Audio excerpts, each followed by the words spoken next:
प्रसिद्ध महिला भविष्यवक्ता बाबा वेंगा अपनी सटीक भविष्यवाणियों के लिए मशहूर हैं। उन्हें बालकन की नास्ट्रेडमस भी कहा जाता है। उन्होंने देश दुनिया को लेकर कई भविष्यवाणियां की थी, जिनमें से कुछ सच साबित हुई। एक बार फिर बाबा वेंगा की भविष्यवाणियां चर्चा में हैं। दरअसल साल 2025 को लेकर उन्होंने कई चौंकाने वाली भविष्यवाणियां की थी, जो लोगों को काफी डरा रही। हालांकि उनकी कुछ भविष्यवाणियां डराने वाली हैं, तो कुछ राहत देने वाली भी।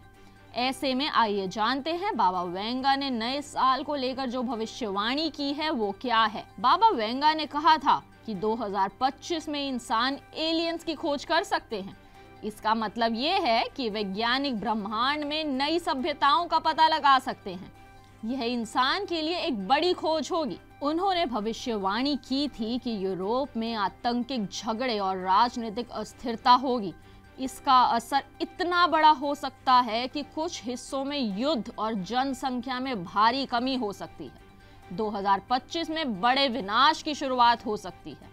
बाबा वेंगा ने कहा था कि इस साल प्राकृतिक आपदाएं जैसे भूकंप और तूफान इंसानों के लिए काफी खतरनाक साबित हो सकती हैं और ऐसे में धरती के खत्म होने की शुरुआत हो सकती है।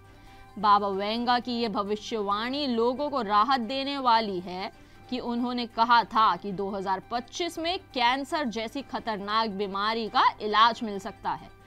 सबसे बड़ी भविष्यवाणी ये थी कि उन्होंने कहा कि साल 2043 में यूरोप में मुस्लिम शासन हो सकता है, यानी कि यूरोप में मुस्लिम राज होगा।